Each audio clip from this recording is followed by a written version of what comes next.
Hello, people of the world. We're here in the South Austin Music Acoustic Room. This is the Acoustic A room here.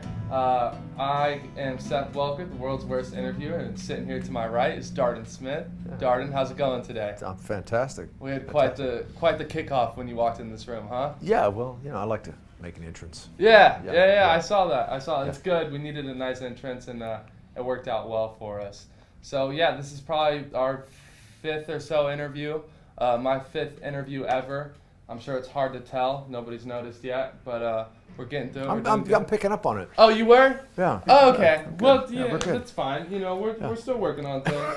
Not everyone's been around for as long as you, Darden. What are you saying? Just, Yeah. I got long hair still. So. Yeah. How long have you been playing guitar? I started playing guitar when I was 9 years old, so 50 years. Okay, 50 years now? 50 years, yeah. Interesting. And you've released how many albums? 15. 15 I'm about to put up my 16th one. You are about to put out your 16th? Yeah, in spring of 20. Because the last one was released, was it 08? No, the last record was in 18. Oh, 18? 18. So I was just 10 years off? Yeah, just 10 years. Okay, yeah, cool. Yeah, you were a teenager. Yeah. Good times. Out of the three, are there a top three for you? No. You like all your work equally? No, it's like each one of them is different. Albums are a mark in time. Do you have children by chance? Because that's a great answer. I have two children. And that's the same answer you give them, right? No. When I ask who's their favorite, no. You two have. But I'm not going to answer that question. But okay. No, it's the same.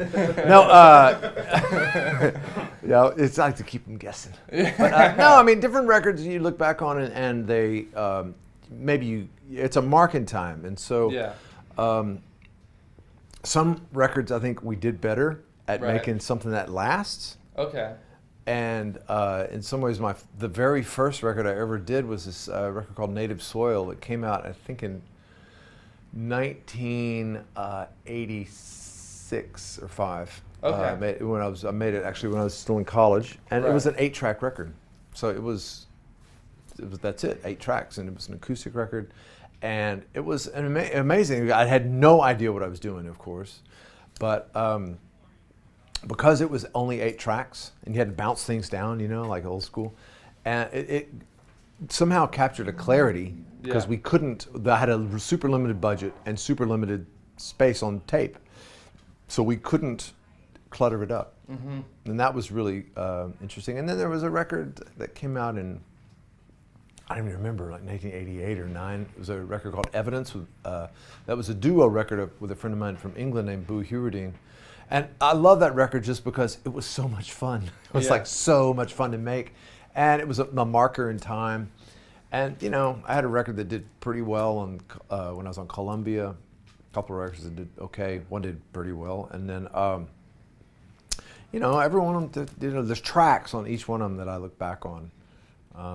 But I don't know. Having the experience you have now, are there any of those? Because you said some like you felt like you could have done a better job making more timeless.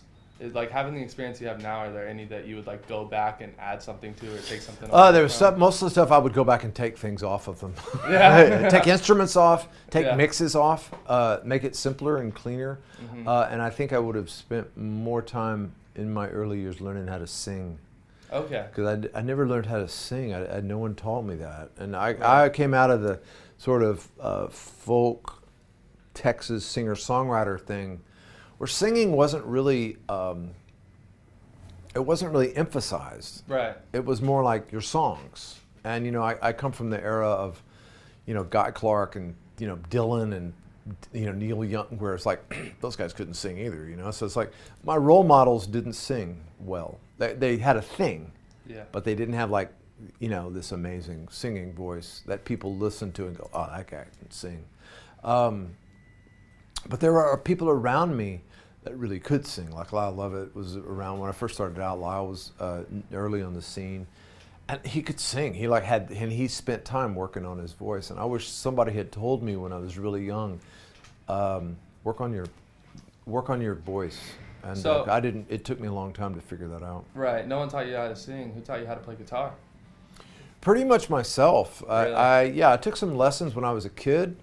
3rd, 4th, and 5th grade, I took lessons. First lessons were from the minister at my church this Lutheran church in Brenham, Texas, and this guy, he just really wanted me to back up the choir. You know, he wasn't really trying to teach me. He was more utilitarian, like let's get, you know, so no secular music, you know, and all that kind of thing. And then this is the whole breaking point in my life. The choir teacher's daughter was named Naomi, and she was from the Philippines. She was adopted from the Philippines. Okay. She was 17.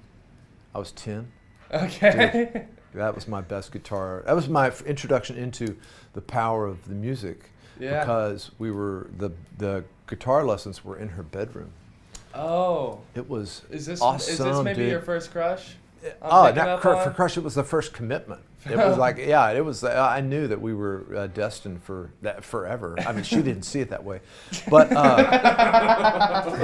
it was. I tell you what happened. So it was this inspiration. So the cool thing about Naomi is she knew pop songs, and she any song that I came in with, she would help me learn. Yeah.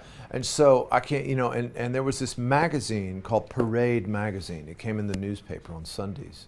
And in the back of Parade Magazine, there were the charts. So the last page of the magazine had the pop charts. Mm-hmm. So country, pop, R&B, and they also had a song there with the lyrics and the chords. And every week I would clip that out and take it into Naomi. It's like, so Sister Golden Hair by America, The Boxer, Paul Simon, that amazing Gordon Lightfoot song, Neil Young songs, Jim Croce, like Operator. Yeah. I learned out of Parade Magazine, okay? But I would take it in and give it to her. So, and that was cool because it gave me agency. Like, this is what I want to play. This is what I want to learn. And she said yes. Yeah. So, and getting yes in the music business is the best thing you can get. Only hang out with people that say yes.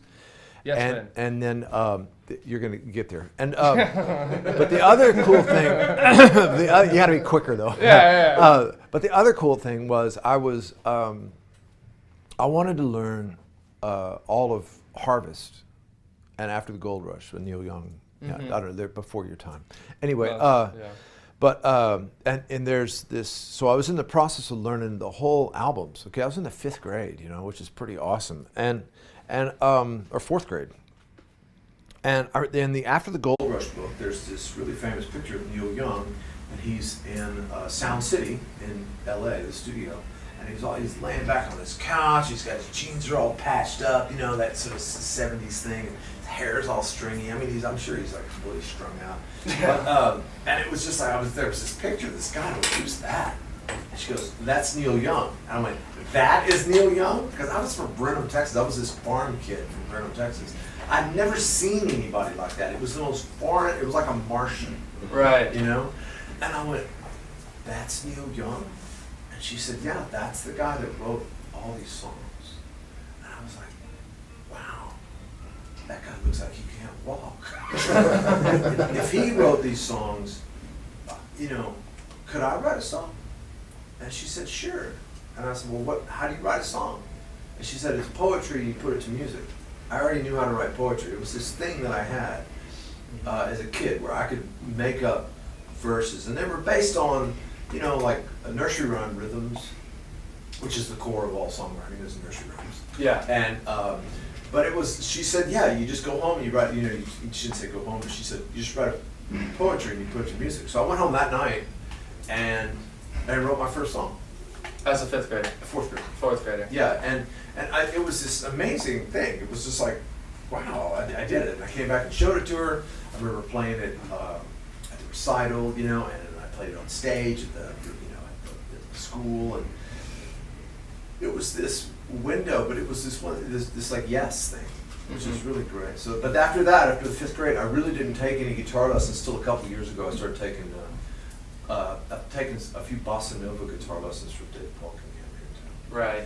So me as a 4th grader, I was, you know, probably watching like Scooby-Doo, Dora the Explorer, where you were. That's why I'm here and you're there. Right. you were studying poetry and writing songs. So is it fair to say you're like a bit of an intellectual? I wouldn't say intellectual. I have an intelligence. I wouldn't say I'm super smart. I did go to college, but it was basically so I wouldn't have to get a job. Let me ask, when did like I didn't get to finish my answer. Reverse. Yeah, right. What a contrast from the last one we had. What do you mean? I can't play and he can? Is that what you're talking about? No, you motherfucker. I mean, I haven't even gotten into that part yet. I mean, Grissom plays more notes per song than I do per night. It's like I've seen him play every time. I'm like, dude, how does your brain move that fast? It's just incredible. Yeah, I'm wondering the same thing about you though. You're quick-witted. You should try this. Terrible guitar player. Comedy, man. You should. Well, okay, but you did write a book, right? Yeah, So 2018. Yeah, Same time as the last record. It was around the same time. I forget. It's all kind of blends together in there for me. Maybe one of them came out before. I don't remember. At what point did you decide you wanted to do the book writing thing? So the Habit of Noticing started in, I think, 2007 or 6. I had this weird gig as the artist in residence in the School of Entrepreneurship at Oklahoma State University. And it was a thing where this is the one thing about my sort of work life. First off, I don't know that I have a career. I've been doing this for a long time, and I don't know what my career is.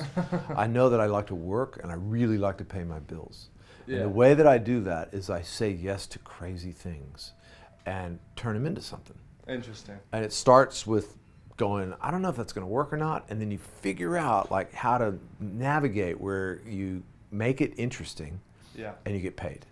And it always revolves around songs. For me, it always starts with songs, as long as I can do that, and music and things. So I got asked to do this artist in residence thing at the School of Entrepreneurship, which is, if you've ever been around schools of entrepreneurship, they're the most unentrepreneurial places on the planet. And but I was there with Oklahoma State University kids. They're just amazingly nice people. They're really nice kids, and they're not like, people going to University of Oklahoma. They're not the sort of rock star kids. Mm-hmm. It's this other kind of person, and these kids that had an idea about who they were, but they didn't know how to make it happen. So I started telling them, and the way that I started talking to them about how to work and how to work for yourself, because that's the first part of entrepreneurship, is how to work for yourself. And so I started talking about that, and I heard myself telling these stories that came from the music business and my time in the music business. And I just started recording these lectures that I was giving and these lessons. Every time I do it, I would just record it. And then I went, I think this is might be helpful to people. Yeah. If this was in a book. Yeah. And so I just started writing. And what happened was also I had this time where I had a bunch of work cancel. And so I don't even know what year this was. It was 5 years before the book came out. But I had a January through March, I had a bunch of work cancel. So I had literally nothing to do. I had a blank calendar. And I went, okay, I've been talking about doing this book for long enough. Yeah. And I always said the reason I haven't written a book is because I don't have time. Well, I have time. So if I don't write it now, I need to stop saying that I'm going to write it, because obviously I'm not very serious about it. Right. So I just would go to the University of Texas Architecture Library, where it's really quiet and my phone doesn't work. Mm-hmm. And I would be there. I'd be in the coffee shop across the street at 9 a.m. every day, and would walk over there and just sit down with a blank piece of paper and just start writing stories, start writing things. You had no experience before that with writing? No, I had no idea. I don't write that. I don't write really good sentences. I write thoughts, but I come from a songwriter. Yeah. So I did that. I wrote for 3 months and then just put it away. Same year, same thing happened the next year. I had January to February, nothing was going on. So I just would go and I'd write. And at the end of that, I had this kind of body of work. And I put it aside for a while and started editing it. And that's how the book came about. And then I started making art. I started taking photographs and doing drawings a while back, and showed the designer for the book, this guy DJ Stout at Pentagram. I kind of showed him these drawings, and he said we should put the drawings with and the photographs with the writings to make the book. So that's how it happened. It was kind of accidental, but on purpose. Right. Yeah. Right. There's a There's a quote I saw in the book that was really interesting. He said, luck, good and bad, was always there when I needed it most. Mm-hmm. So good luck makes sense, obviously. Right. But in what way do you mean bad luck came when you needed it most? Well, you don't learn anything when things are going really well. Okay. Yeah, that's. So you had to learn from your mistakes. Yeah, in a way? well, not mistakes, just like like one great thing of bad luck is they don't tell you when you get record deals. They don't tell you that the record deal's going to end. Yeah. They just tell you that the record deal's that you're great, and we're signed you, and we believe that you're the next Bruce Springsteen or whatever, and then the record deal ends. And largely, well, I don't know, but most of the times the record deals have nothing to do with the artists, good and bad. It's like, yes, you might be good, but at a certain point, everybody's talented. For sure. So what else you got, Yeah. And then it's about luck. It's about, did they see you? Did you make the right record? Were you paired with the right people? But all these things. That it's about hard work, and it's about being in the right place at the right time, taking advantage of those things. But then there's this massive amount. It's just luck. Yeah. And I mean, my record deal ended because I put out a record called Little Victories. It sold okay, had a top 10 record and everything. But the label that it was on within Columbia was called Chaos, which is a good name for a record. This record label. Yeah, It's a good name for this particular label. Yeah, it was chaotic. I was the only person on the label that could play an instrument. How's that work? It was rap and a bunch of people that were like these misfits. And but the Chaos put out the Cool Runnings soundtrack, the Jamaican bobsled movie. Yeah. They put out this soundtrack for that, and they had a hit with Toots from Toots and the Maytals, with him singing "I Can See Clearly Now," and they spent $1 million promoting that single. The only problem was he was on Elektra, not either Warner Brothers. He was on Warner Brothers and not Columbia, and so they spent $1 million promoting an act that wasn't on Columbia Records. And as soon as the president of Columbia Records found out that they'd spent $1 million on this, he shut the label down, and everyone on the label was dropped immediately. Jeez. So it was right when my second single was climbing the charts from that record. And what one single's great from a record, you need two to make it like really. It was like, you're gone. Dang. It had nothing to do with me. What I learned from that was you have to have a career in spite of your record label. Okay. Yeah. and like you think you're hot, you think you're really great, it goes away super fast. And then what are you left with? And then it's about, because everybody, it's oddly enough, it's pretty easy to get lucky once. Yeah. That's actually relatively easy in music, You can kind of stumble into stuff if you're working hard. Getting lucky twice is really rare. But what you need is to get lucky 4 or 5 times. Right. To make it. Yeah, and just to continue. So you brought that up later on in the book too. There's a section titled "Do What You Do, Kid." Yeah, do what you do. Yeah. And there's this guy talking to you, basically saying that guy is Tony Bennett. Tony Bennett, right? Yeah, right. So he was whatever, Tony Bennett who. Yeah, right. But he actually owns this place. Anyway, go ahead. Yeah. So he was saying that, basically don't do anything you're not really interested in, even if you think it's going to be massive, because you're not going to feel fulfilled from it, right? Right. You might get wealthy from it. But eventually you have to go out and sing those songs. Yeah. And if you don't like the songs, it's a drag. Yeah. So sure. Have you ever found yourself in that position? No. I never got that successful. Seriously. Yeah. I never got that successful. Yeah. And I walked away from a record deal because I was originally signed to Nashville, to CBS Records in Nashville. Okay. And I was ready to walk from that when I had this lucky break where the guy who was the head of the label saw me play, and he goes, "What's he doing in Nashville? Let's get him out of here and take him over to the pop division." So I was like 2 weeks away from walking on my deal when I got reassigned to the pop division. It was just this fluke thing. Mm-hmm. And went back to luck. Yeah. It's just he happened to be there. And but I was ready to walk, and I always got to do what I wanted to do on my records. Yeah. So I never put out records that I didn't like or I didn't want to go sing them. A lot of people kind of have experiences where record labels or A&R people, they would get signed and then they would be pushed to be different than who they are. Yeah. I didn't have that experience, and I don't know that it was that as I got older, into my 30s, I kind of knew who I was. But in my 20s, I didn't. I was really lucky. I mean, you just don't know. You're really unformed. It's the rare person who comes out in their 20s and knows who they are musically. Yeah. It's really rare. I know a couple of them, you know. Interesting. And, I'm 22, and I know exactly who I am. I don't know who you are. Well, I'm not a musician, so that's how I know. I'm just not one. No, that's fine. So you kind of felt like you knew your stance by the time you were 30? Ish. Yeah. You know, I kind of knew where I wanted. I was experimenting. I was curious. Musically, I'm a very curious person. Mm-hmm. So I grew up in the country folk, definitely the country folk, Texas country folk tradition. Definitely come from that. However, I loved pop music, and I grew up digging Guy Clark, Townes Van Zandt, Jerry Jeff, Willie. That whole scene, Steve Fromholtz, that whole scene that was happening. Yeah. John Prine, Bob Dylan, was way into Jackson Browne in high school. And then I remember being like 18 years old at college, like the first week that I was at college in San Marcos, Texas. I was at a party and I heard Elvis Costello's Watching the Detectives come blasting out of these speakers at a party.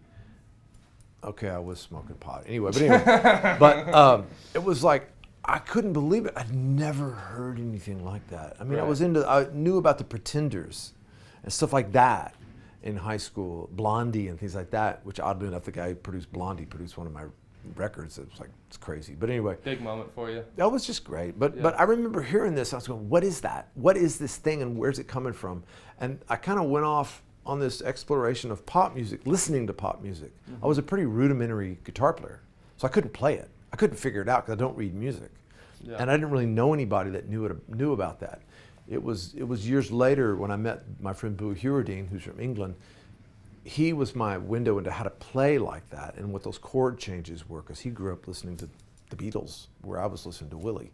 Right. Did that make sense? Yeah. Yeah, but it was, and then it became this thing of this clash, which has been sort of my music all along and still is.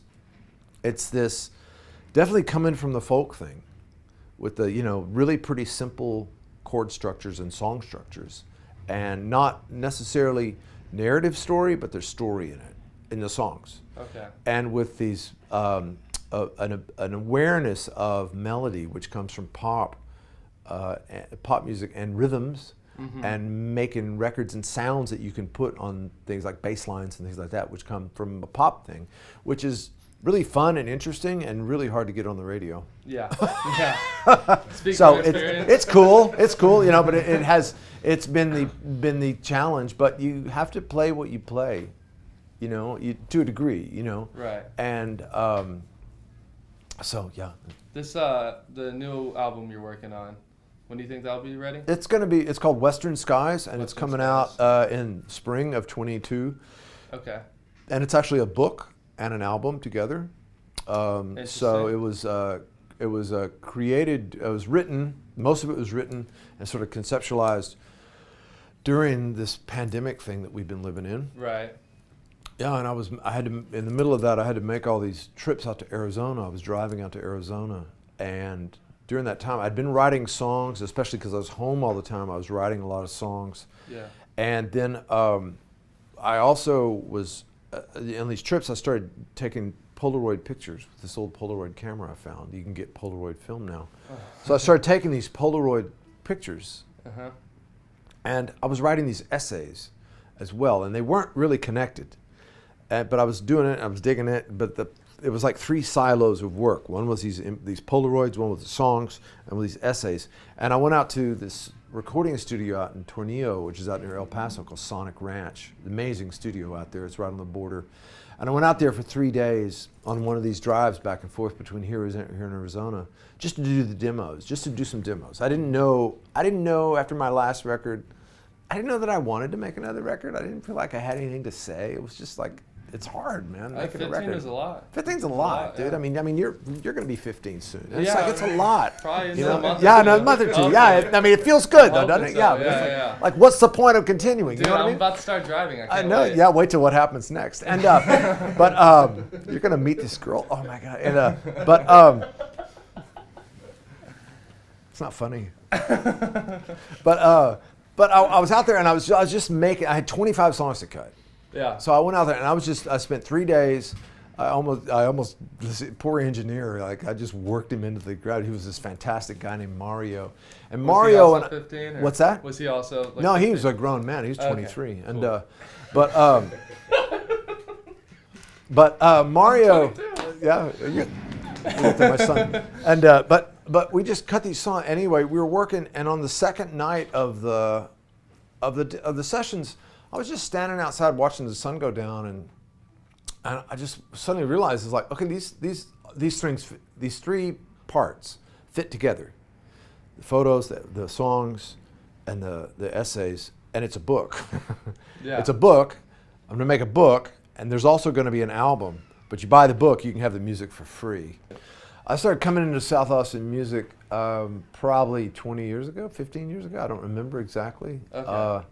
Yeah, and it was just like to get strings, and it became the place to go to Right. do that, is get your guitars worked on. And then I started looking around. You know, I got to a point in my life after my second divorce, I realized I didn't have to ask anybody if I wanted that 59 J45. Yeah. I just bought it. And Yeah. so then I started buying great guitars, coming here to look at guitars. But the beautiful thing about South Austin music, it's like there's a couple of places in my travels that I've found like this. Not all of them guitar stores, but they're like salons. Yeah. They're like salons for people who play guitar. Or And this is the kind of, barbershop. It's the Right. same kind of thing. It's a place where you hang. Uh-huh. You meet people that have like-minded interests, and you are able to pick up like little bits of like, it's just fun. It's nice. Yeah. It's relaxing. Sometimes on an afternoon, I'll be driving by like, it'll be like 4 o'clock, and I need to be somewhere in 30, 45 minutes. I'll just pull in, I'll walk around, I'll pick up a guitar, I'll play it for a little bit. I'm not going to buy it. Yeah. You know, I'm just going to play it. I wound up buying some that way, but it's just this thing, and it's a place of culture. And guitars are magic. First off, guitars have history in them. Mm-hmm. They have songs in them, and Yeah. I bought guitars here because they had songs. You know. Yeah. You know. All right, I think this is about the time where I'm going to start asking you some really quick questions. Okay. You got to answer them. I mean, I've seen how quick-witted you are, so I don't think it's going to be a problem Yes. for you, but just, yeah, right there. That's what we're talking Yeah, about. Converse. Is that Uh-huh. quick enough? Yeah. I'm let's- ahead of your let's- questions. You're You're gonna have to. Okay, here. Let's switch this around. I'll give you the answer, and you ask me Good, the question. I- Yeah. Like, smart ass. Yeah. Mister, I'm a comic. Yeah. Oh, shit. Holy shit. Well, you said you were the worst interviewer. I wanted you to live up to your, Yeah. Yeah. We've Just done a so far, great job. you're doing great. Thank you you. I needed that living one. up for that. Yeah, it's great. Yeah. I appreciate it. Yeah. All right, asshole. Yeah. Tennis shoes. Don't or talk boots? to your brother that way. Boots. Boots. Boots. Boots. you up. It's beating you up. Boots. Dude, come on. Boots. All right, everybody, calm down. Everybody, relax. Cowboy hat, no hat. No hat. Boxers or briefs? None. None. Got him All on that the time. one. All the time. You just You freewheeling? want to check? No, that would be illegal. Yeah. No. No, remember I'm 15. You're legal. I'm 15. Remember? Well, it's Texas. What? Holy shit. All right. Dude, what are we doing? Bath or shower? What? Bath or shower? Depend on time of day, but shower in the morning, bath at night. Okay, there you go. Yeah. Blonde or think. brunette? Blonde. Nice. But there's some brunettes. Okay, you going to Mexico or Canada? Mexico. Acoustic or electric? Acoustic. Steel string or nylon? Both. Nylon in the morning, steel in the afternoon. Okay. Serious. I wake up in the morning every day. I pick up a guitar within 10 minutes of waking up Yeah? when I'm at home. That's my commitment. I There you made go. that 15 years ago. I wake up, I get a cup of tea, I sit down with a guitar within 10 minutes because the day is crazy, man. And as an Yeah. adult, like, shit gets busy. Yeah. If you don't, and it can go south really fast. Uh-huh, A day for can sure. go south. So For sure. I take care. The one thing I have control of is my happiness. Okay? Right. I can control my happiness. And I know that every good thing in my life has come from songs and music. Hell yeah. Okay?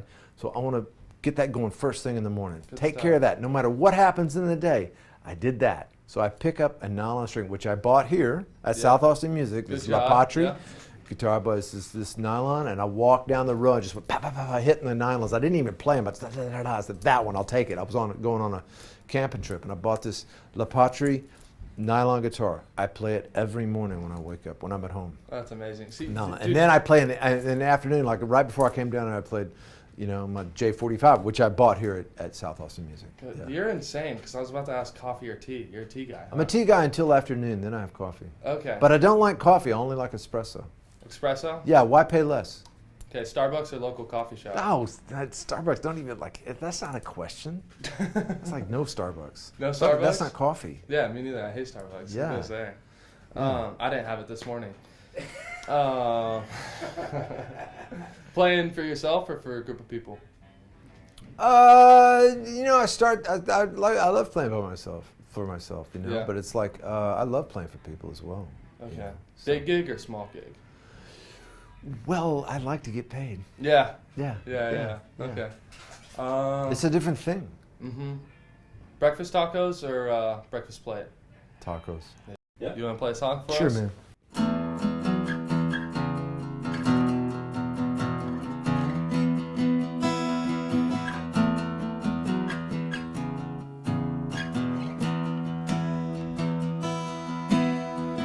Storm is blowing in, windows open wide.